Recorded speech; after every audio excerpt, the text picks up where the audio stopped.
Well, welcome. This is the work session for for October the 12th, the School District of Oconee County's trustee meeting. I'd like to welcome you, and I want to thank you all for attending, because the next 2 Mondays are going to be very special to all of us. But before we go to a moment of silence, I'd like to just take a moment, and I want you all to think about Jerry's family. Donna's here with us, and Mike's family, and Sam's family. Sam Lee, his brother, and please pray for them and give them the strength that they need to do what needs to be done in the near future. At this time, I'd like to go into a moment of silence, if you care to do so.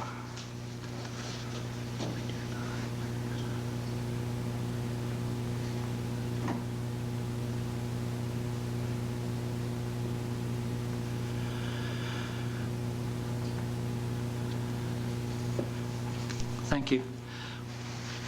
I want to apologize. I forgot the Pledge of Allegiance last time, so we're going to all stand right now. I'm going to get through this agenda.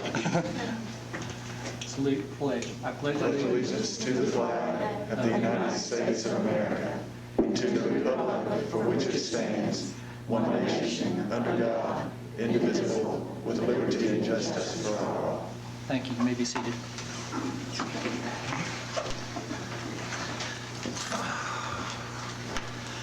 The next item on the agenda is the approval of the agenda for October 12th work session. Have we all seen anything that needs to be corrected or anything to that effect? So without objection then the agenda for October the 12th work session has been approved. We have a special presentation now. What I'd like to do is have Donna come up, and each one of us, we like to offer to her some items that we feel she would appreciate. And I'll come down front so y'all can see it, and if our school board would come down to be with me, as well as Rosemary and Andy. Donna, if you would come up.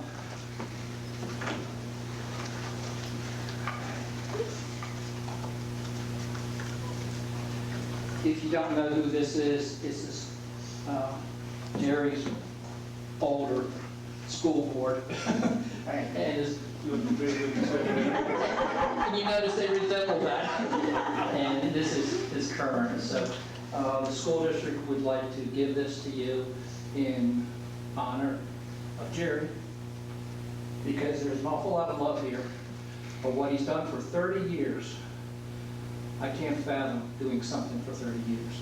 I hope you will appreciate the love offering that we're giving in regard to this photograph. We also have his nameplate that Buddy's going to give you, and we need you to have flowers too. So we want to thank you. If you would, I've been instructed, right? Yeah, can you stand in the middle, Donna, and we'll have 3 board members on each side of you. Yeah. One, two, three. You stand in the center. We'll work around it. How's that? Okay, you need. I have to take this off. I can't breathe. It's okay. Oh, gosh. I guess I should have mine on. I'm sorry. All right, look at what y'all do it separately so they can look at the right camera there. So go to Steve first. He's going to tweet that, and then. All right, I got mine. Thank you. All right, now Jennifer. Thank you. Thank you all very much. Thank you. Thank you. You don't know how much it meant for Jerry to be on the school board so many years, and all the friends he made, and hopefully made a lot of contributions, and people appreciate it. Thank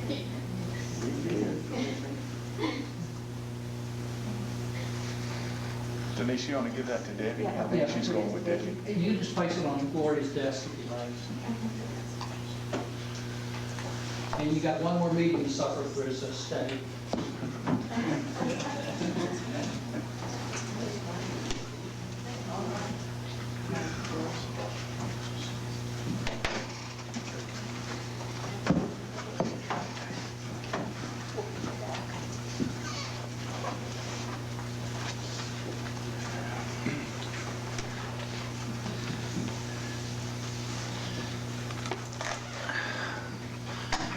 Are there any public comments?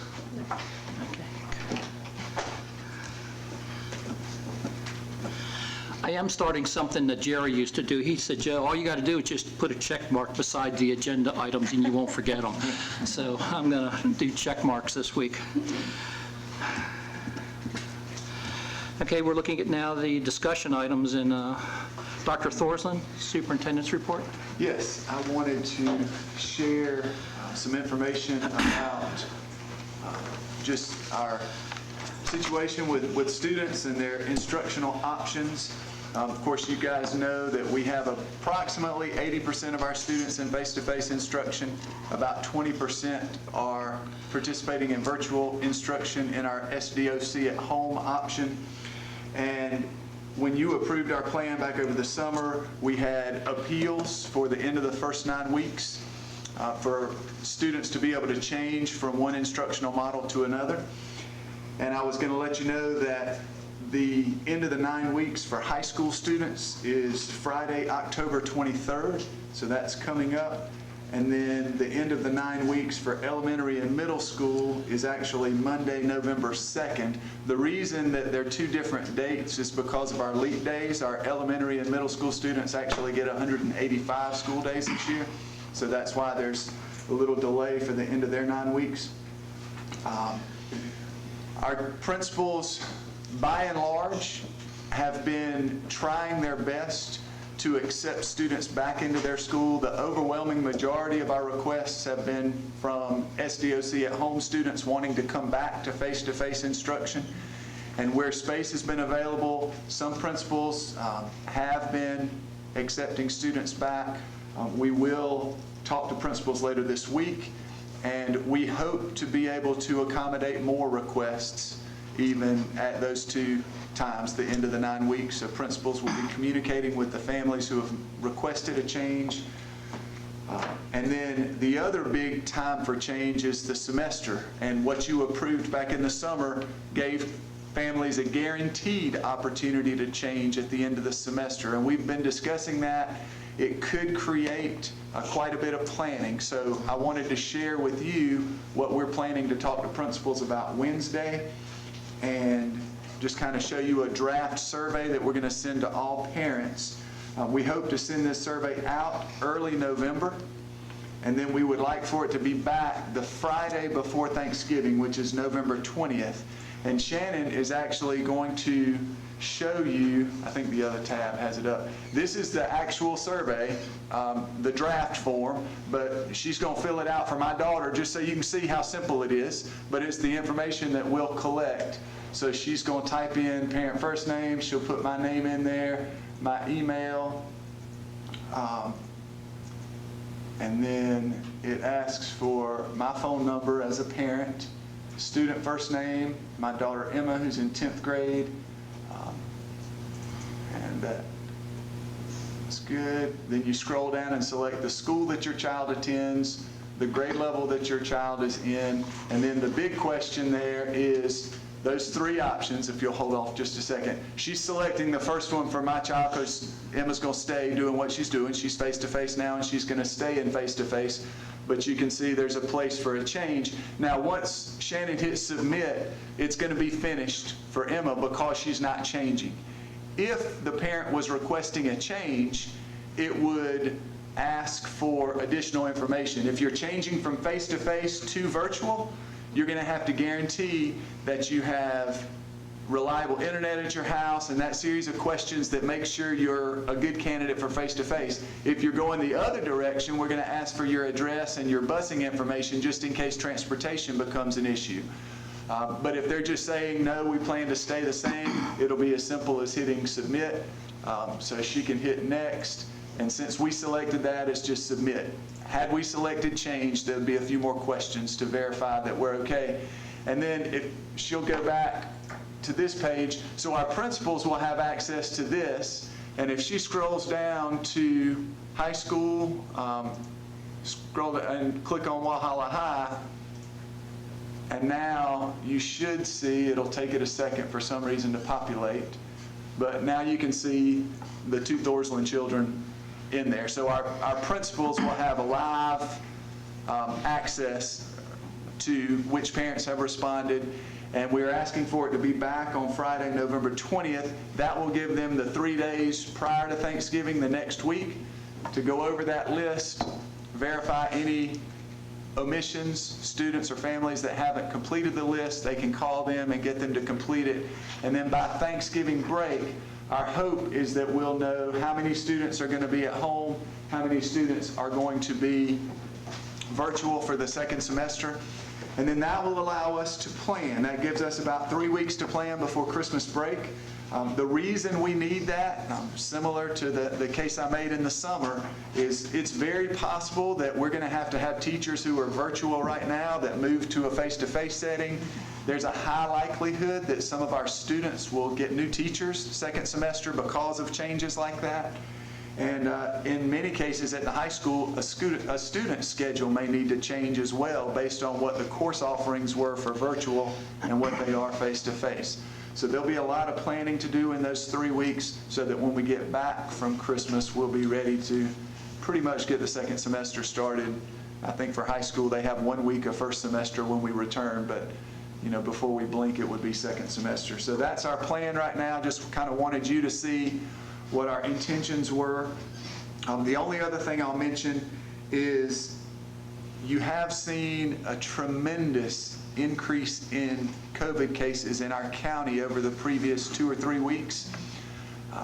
It does have Oconee County in the DHEC on their map of counties. It has us listed in the high transmission range now. Jennifer reached out to DHEC late last week, and our contact at DHEC agrees with our idea that this rise is not necessarily related to the school district. As a matter of fact, I'd say it's not been related to the school district. It's primarily been the university's testing program. We have several apartment complexes and student housing on our side of the lake. So the rise really started when Clemson students came back to town, and they have a very robust testing program. They're testing, I don't know, Steve, did I hear you say like 1,500 a day or something like that? They did it over 18,500 first time. Okay. But they're doing core groups, like McLean got full last Friday to be tested in her pod group. Right.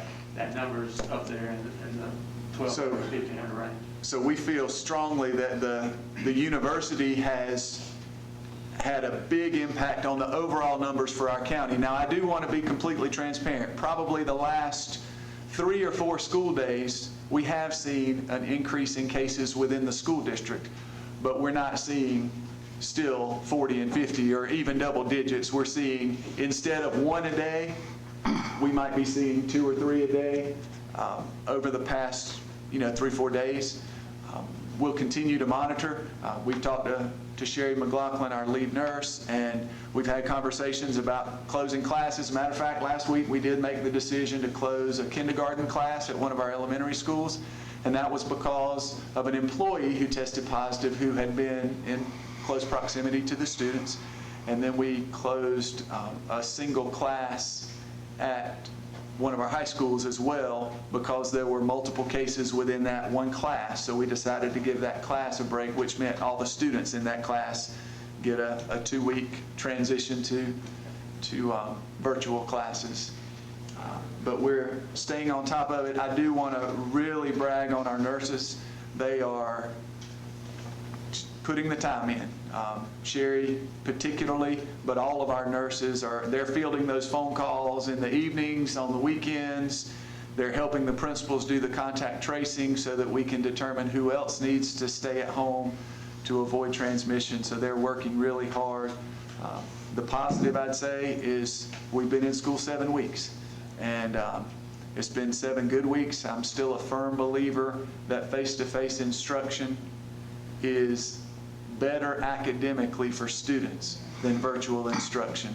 So I think the longer we can stay in face-to-face, the better off we're going to be. As I said last time, the wheels could fall off tomorrow and we have to close, but so far we've had a good school year. Our employees have been great. Teachers, of course, are dealing with the added pressure of these masks and the different protocols we have in place, but people are doing a great job. We've got good folks in the county who are working hard to make this work out for our families. Further questions? Any questions? I have one. You know, as we're going from virtual back to face-to-face, there is a possibility that your virtual class itself is going to kind of dry up. Good. I guess the question then becomes, you know, if I'm a virtual teacher and I only have 3 kids in my class, is the administration going to pull the trigger and say these other students have to, you know, I mean, you're going to have to face that pretty soon, I think. That's a very good question, and what we anticipate is, I'll use just a particular grade level. Let's say across our district right now, we have 6 virtual 3rd grade teachers across the whole district. If we see 50% of those students decide to go from virtual to face-to-face, what I would anticipate is that we collapse 3 classes, keep 3 classes, which that's where I said earlier, students may have to change teachers. So instead of 6 classes of 3 or 5, right, we'll collapse that to a more appropriate number of classes virtual. Then that will free those other teachers up to be put back in their buildings to take a grade level face-to-face, so that we can still try to keep our class sizes low and we can keep the maximum amount of spacing possible between our students during 2nd semester classes as well. So it's going to be a pretty big undertaking, planning, because our principals are going to have to work together. It's very likely that our virtual classes 2nd semester that exist will be county-wide classes. It will no longer be a virtual class for Ravenel's 3rd grade. It'll probably be a virtual class for the Seneca area 3rd grade, or even the Oconee County 3rd grade. We just have to wait and see what our surveys look like when the parents decide what their students will do 2nd semester. Right, because I remember Mrs. Simmons made the comment how important the teacher is in the elementary side, you know, for those kids, and that's one of the rules we would love to follow, but unfortunately, under COVID, we may not be able to do just that. Right. Giving parents the opportunity to make changes does mean that a teacher change could be necessary. We'll try to minimize that as much as possible. Not every student will change teachers, but there will be some. Of course, at the middle and high school, that's not as much of a big deal. They're used to changing schedules. High schools get a whole new schedule 2nd semester anyway. But for elementary school, that can be traumatic, so we'll try to minimize that as much as we can. I appreciate the update. I have one question. Sure. Michael, I know a lot of people are going from virtual back to face-to-face. Are some going from face-to-face and deciding to go virtual? Do we see much of that? Very, very few. We Okay. have had, I know I've had one email about that, but it's probably Yeah. 1% to 99%. Yeah. 99% wanting to come back face-to-face, and maybe a request or 2 here or there, but not very many at all. Okay. And one of the issues we're facing is that if their family chose virtual and they're not showing up for their classes, not logging in, for us to walk through the truancy steps is going to require us to offer them to come back to face-to-face learning. The courts are not going to prosecute someone for truancy unless we've opened that door for them to come back physically into our building. So we have to leave that door open somewhat to return that way. Now to go to virtual, that's probably what we'll see at this 9 weeks appeal time. I've asked principals, or I will talk to them Wednesday, about if you have someone that wants to go from face-to-face to virtual, maybe you can pair that with somebody else so we don't see a big change in class sizes. So we'll just play it by ear. Thank you. Well, having brought up the virtual and the no-show, so to speak, do we have any numbers at all on the kids that are going virtual that we have not yet seen or heard from? I don't think there are any that we've not yet seen. We've got some that are not logging in consistently, but I don't think we have anybody that we just don't ever see. We've accounted for all of them. It's just a matter of will they be in class when they're supposed to be online and those kind of things. So after the 10-day drop, I say we've accounted for everybody. All right, thank you very much. Any other questions? Okay. The district-wide, the District 1 board seat update. Well, as you probably know we decided that at 12 o'clock today, we would have all the resumes turned in for all the candidates. And we have 12 candidates, and you can see them on the screen as, I'm sorry?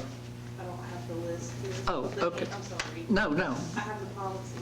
You got the policy, okay. Oh, okay, perfect. She's ahead of me.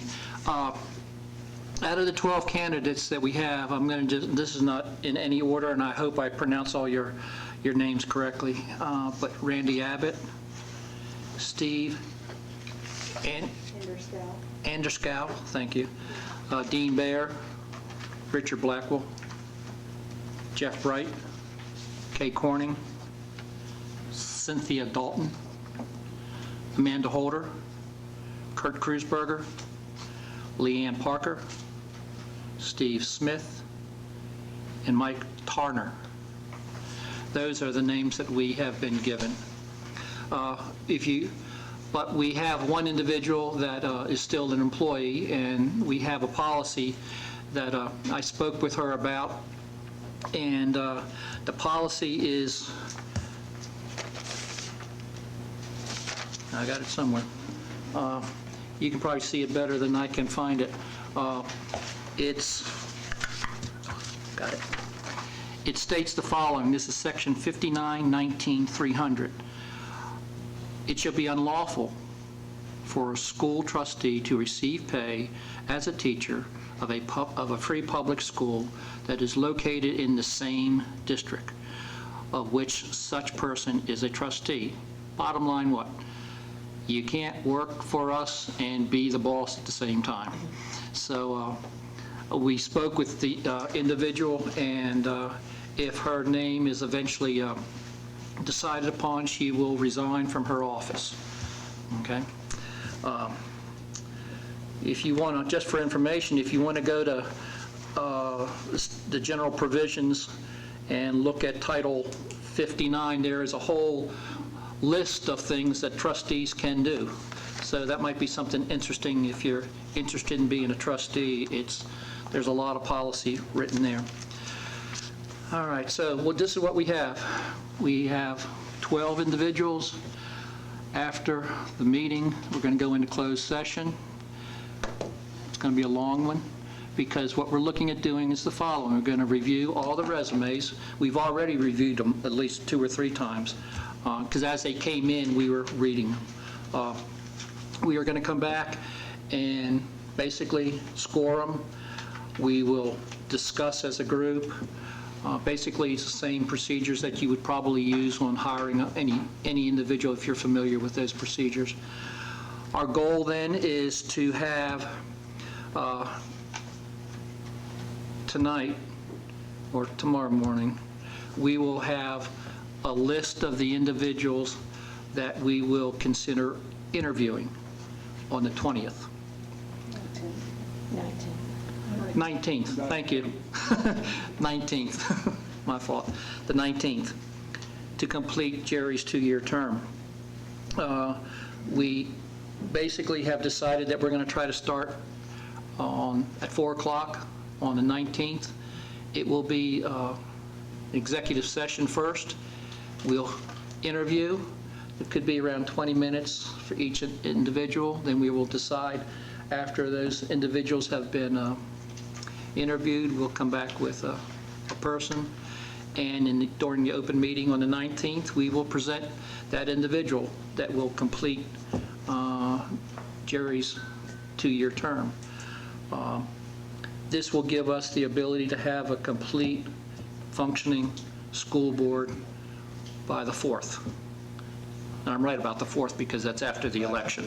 I got that date right. So our goal here is to have 5 individuals representing Oconee County. And we really think we're going to be able to do that. It's going to take quite a bit of discussion amongst the 4 of us to come up with those individuals. I want to thank, it's amazing, we were questioning whether we should go with, as we are now, or just pick some. It's amazing the number of people that have come out and wanted to participate in this.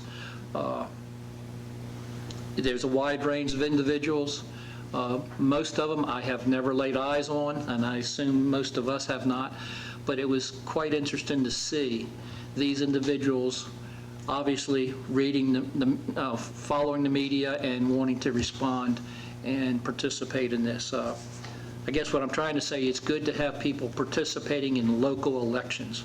And if you have never done that, you need to consider doing just that. Just to make certain I've said everything correctly, tomorrow we will, Mrs. Dodd will provide you with a news release of the individuals. Now, will it be 3, 4? Will it be a percentage? We haven't sat down together to talk yet, so we will make that determination, and she will find that out during the when I call her, and we will then confirm whether it's going to start at 4 o'clock on the 19th. And I will release the list of names in a press release once the meeting's over. Yeah, once I give her the names, you will see the names as well.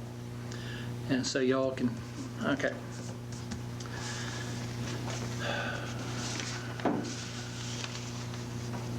All right. Is there any further questions or did anything I overlooked? Are you okay? All right, good. Mrs. Moore, give us some financial. Mr. Haynes. Excuse me. Okay, hold it. You put a check mark by me without letting me talk? No, I can talk. Actually, I did. Okay, I guess I'm done. I am so sorry. So we want to give you guys and the public an update on the broadband service. As you know, the state offered some hotspots to students who met specific requirements, and you can see those requirements on the screen. Basically, to be eligible, you had to be in a household and attend school here.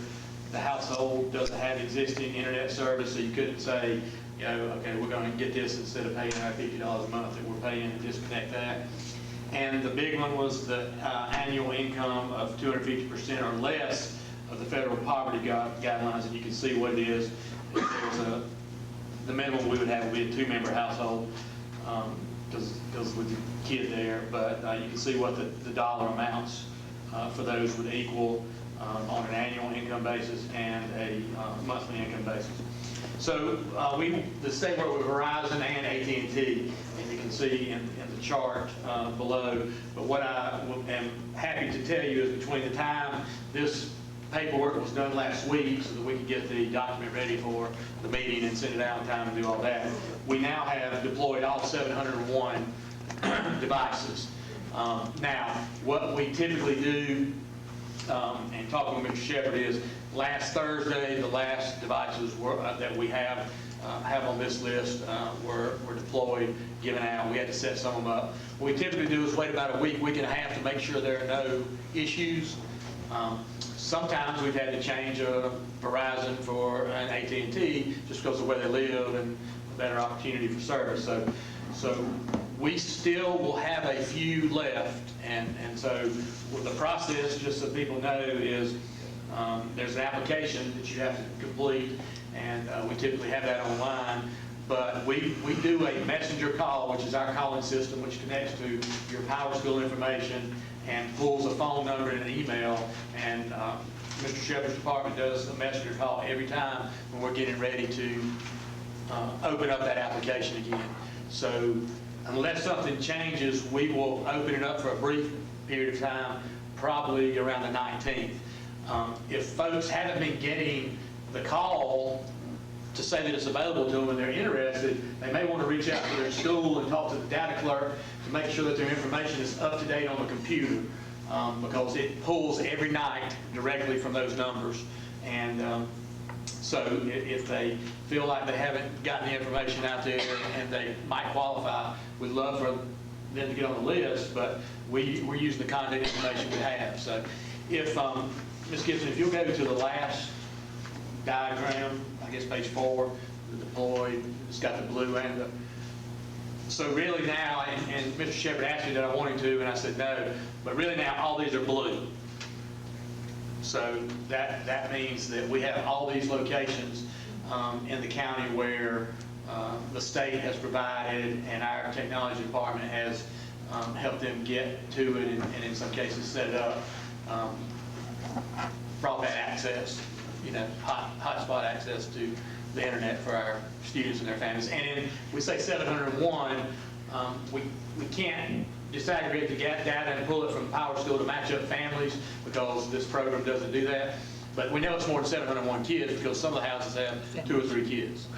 So we feel like we're well over 1,000 students who are gaining from this, and we'll again have a few more. It won't be a big number, but we'll have a few more that will come available in the next week or so. But be getting that phone call and paying attention to the website, because we'll have all the information there, and Ms. Dodd usually does a release as well. So I didn't know if you guys had any specific questions. I kind of tried to do a little quick summary of it, but it's been a good program. It's been very helpful for us. And there was talk about running dedicated lines, but most of these places, it's been tough working with One Tone, who is a great partner to the school district and the county. We appreciate all they've done for us, especially over the last 6-7 months. But some of the places, they're just not going to be able to get it hardwired to them. So even if you don't necessarily have a great signal at your house, we hope that maybe you could go to your grandparents' house and use it there, and maybe their signal is a little better, better than having to maybe go to a school parking lot. So it might not be ideal for everybody, but it's better than what most of them have. Because obviously there's 701 families that are benefiting from this. Yep. Yes, sir. And I think the number will probably get close to about 750 when we get finished, but we're still, the verdict's still out, the jury's still out on that right now. Now, you also have, what, $9 million One Tone's got? They had $2 million in one grant and $7 million, give or take, and some change in another one. But that's a several-year process. Right. They're going to That's not expand going to be it throughout tomorrow. the county. But yes, that's going to be a great thing for our county in general, but also for our school district and our school district kind of families. And then there may be some other options that are going to become available from other folks too that will help get some internet options out to the more rural areas of the county that are in the works as well. Any other questions? Thank you. Mrs. Moore. I just wanted to take it opportunity to remind you that this is the budget that's on the report, is the budget that rolled over from last year, the same one. But I have been working on revisions, looking for things that might have changed salary-wise, and some of the revenue numbers may change also. Hope to have that ready for you next month. But otherwise, I'll take questions if y'all have anything you'd like to know. Just to make certain, the state has not given us a budget yet, correct? The legislature met and they did not change the budget. But in a budget year, we get estimates at the beginning of the year and then they change over time. Mm-hmm. This is the original budget from 2020, so I'm looking at what changed from the beginning to the end of 2020. So those numbers are what we will revise to. And we will be able to live with for the entire year? I'm sorry, I didn't see those eyes roll. Well, there's no guarantee that the state could still come back to us and make some further adjustments. Yes, thank you. Okay. Any other questions? Thank you. E-learning update? There you go. That would be us. Okay, I was wondering. I was told before I came that I might be singing the national anthem, so I may need to warm up just a little bit. I'm just kidding, we're not singing the national anthem, nobody wants that. So we're here to give an e-learning update, and we shared our presentation with Shannon, and so we'll let her pull that up as we introduce ourselves. I am Anna Shiver. I am the School District of Oconee County's Instructional Technology Integration Specialist for elementary. And I'm Melissa Van Heck, the Instructional Technology Integration Specialist for secondary. And we've been working pretty vigorously on our e-learning, being an e-learning district with the South Carolina Education Oversight Committee.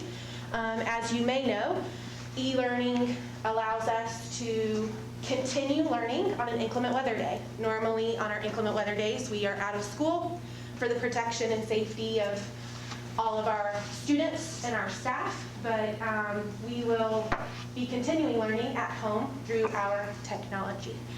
So Ms. Gibson, if you'll hit it. As you know, our school year looks a little different this year. So we actually have 2 instructional pathways. We have our face-to-face students, and we have our SDOC at home students.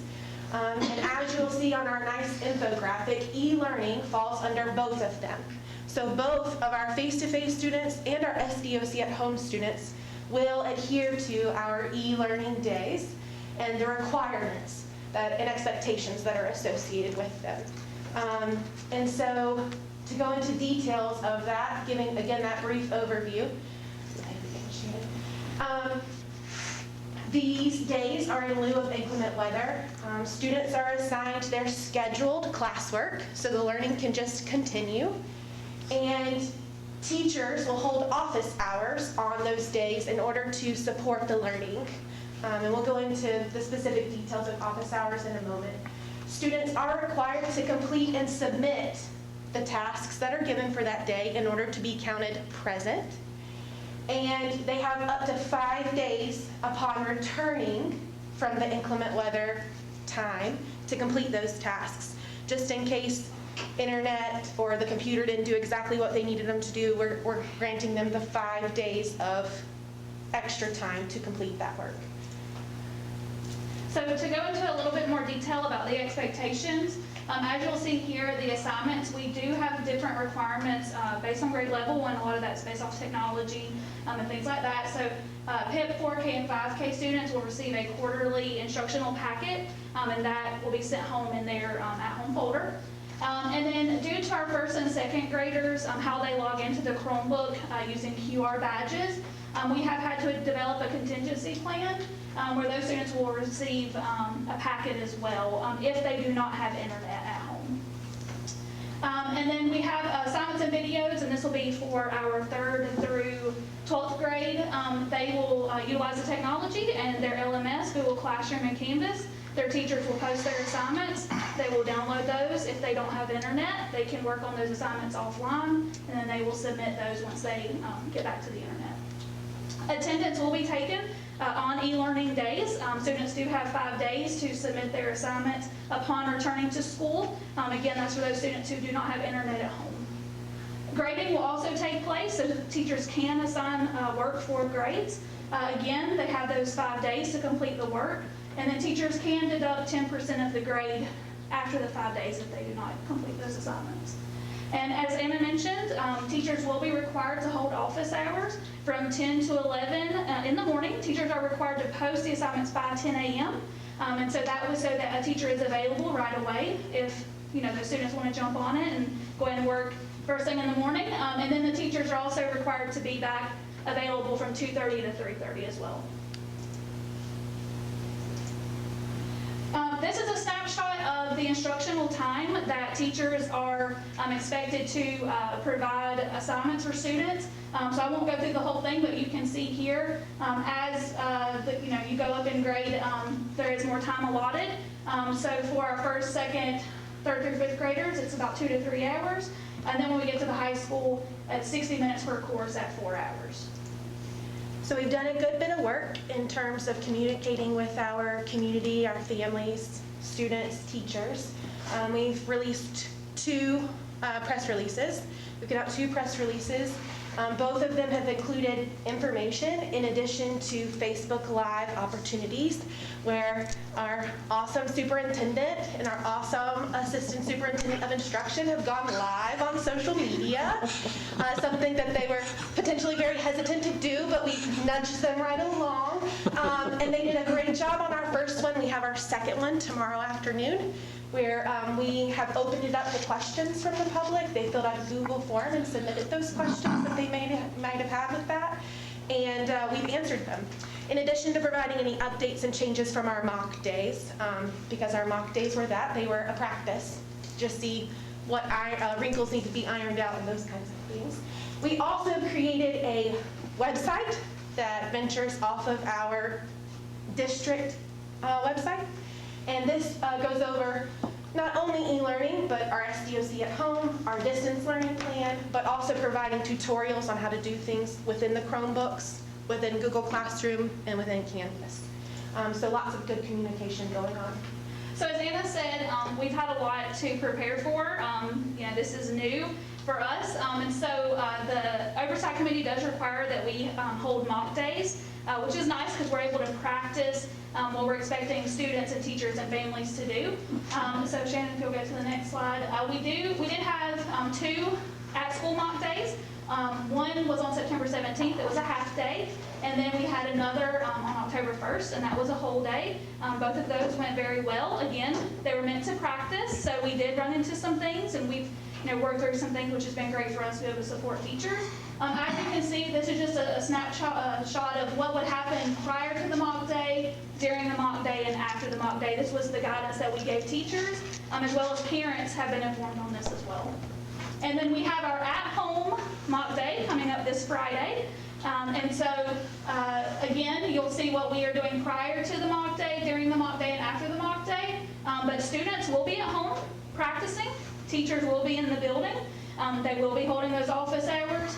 And then after our last mock day, families will be able to submit feedback to our survey so that we can, again, iron out some things before we have our first actual e-learning day. Are there any questions related to the e-learning update? What kind of feedback did you get after the first trial? So we got the feedback that were gathered after the first 2 were just from students and teachers. Okay. And some of them, most of them, we were doing really well. They asked, they were asked like linear scales of how much work did they have to complete, how little work did they have to complete, they had to rate that. How easy was it to complete? Because all of that is feedback that lets us know, are we assigning too hard of assignments? Do they take too much time? How easy were they able to access it? And we had like a bell curve on most of our responses, some of them leaning more towards the positive than others, but we're feeling pretty confident in it. Any specific questions were directed to Lisa or to myself and Melissa from our teachers of, this did not work, I need help. So those didn't come directly through the survey, they were emailed directly to us, and we felt like that was beneficial because we could specifically answer those questions. Did you say that on the next one you will be receiving questions from, comments from the parents as well? Yes, sir. Thank you. Yes, sir. You all have done a great job putting in a lot of work. I wanted to ask if we could possibly get a copy of this exhibit. Oh, yes, absolutely, yes. We'll have Shannon link it in. E-learning basically is moving the teaching from the classroom to the home on those inclement days, right? So we're using the technology? Yes, sir. Okay. And We this- just added 701 families with mobile hotspot. Yes, sir, We probably haven't hit 100% yet. No. How do we handle the families that do not have the internet access? So our goal would be that we would be able to know that we're going to have inclement weather. I think most of the time we know that we're going to have inclement weather. And so we could prepare teachers in advance and say there's a chance that we could be out on Friday for inclement weather. If they go ahead and prepare the lessons for that day, they could have the students, all students, go ahead and download the assignments. And so even our students who are at home, who do not have internet, if they've already downloaded the assignments, they could complete their assignments at home without internet. And then when they come back to school, they could submit their assignments and be right on track with everyone else. Okay. The other question I have is about special ed students. When I worked here, it seemed like you had to have a lot of hands-on with those students. The teacher did. How are we going to address that at home? Because you're talking about maybe a child not familiar with the Chromebook, may not have the internet, may not have a parent that can work all that. So we're talking about giving special ed students packets, and I'm assuming that's like Yes. work, right? Right, so based on their IEP goals and based on what their IEP states, I know Dr. Bright and Ms. Gibson have been working diligently with those special education teachers on making contingency plans for those students. And so to not only support e-learning, but also support distance learning Right. and even our SDOC at home students.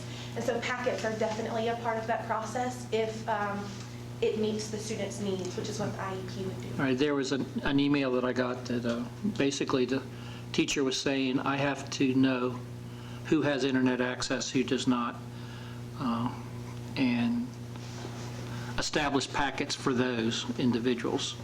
Who do not, potentially, yes. Yeah. And if I could, Yes, sir. I mean, we are working in our department with Stephanie Visage on, there was a question in InfoSnap, which is the registration program we use, that asked, it had 4 different options, but it specifically asked about internet access at the home. So to try to expedite that and make it a little bit easier for the teachers and that. Now, everybody didn't complete the registration form like they were supposed to, but for everybody who did, she's running reports, and she started sending them out to the individual schools today with their list of students whose families checked no access or that, so they can kind of cross-reference that with their roles, and especially in a special ed or in an elementary school. It's almost, you probably need to I'm just throwing this out. You know, if we're going to have snow tomorrow, you better download everything, because even though you may have internet today, that snow's going to cause some problem, and you're not going to have anything. And that's why it's great that we have the 5 days built in Right. after we get back, you know, to be able to support our students with getting that work accomplished if they didn't have internet or something. And that's like the that. point, yeah, because no one ever mentioned the 5 days. You know, they were simply concerned with, this is what I'm having to do, and grades are required. They didn't say anything about that 5 days. Oh, I still have 4 days with those students back in my class, so we can kind of compensate for any issues. We recognize that not all of our students will have access, and even those that do have access in inclement weather, they can Right. lose it. So It's almost like So you need that's to just why the 5 download days it. are I guess if I was a teacher, keep it simple for me. Yeah, and that's Just what we did. download before the snow hits. Absolutely. Well, through the mock days, we've identified simpler ways to maybe assign the assignment in order to only have one document to make sure Right. it's available offline for all students, which is the purpose of the mock days, right? How can we do this easier, simpler, and keep it consistent for all? So yeah, we've been able to do that, which has been great. Oh, we appreciate this. You did a great job. Thank you very much. Thank you. All right, thank y'all. And if I could add one thing, Mr. Sure. Ruquette, when we, at the governor's request, delayed the start of school, that of course changed our school calendar, and you approved a revised school calendar. Well, to keep us from going well into June, we collapsed some of our traditional days that we would be off. So if you've noticed, we only have 2 days for Thanksgiving this year scheduled, and it took a while for people to catch on to that.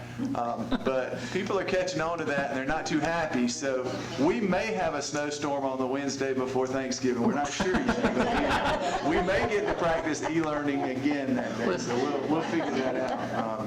That may not be a bad idea if you want to think about that. Okay. All right, I've got all my checks made. Are there any other questions that we have? Then I need to, we're going to move to executive session. And I deeply appreciate your time and the fact that y'all were able to attend this meeting. Thank you again.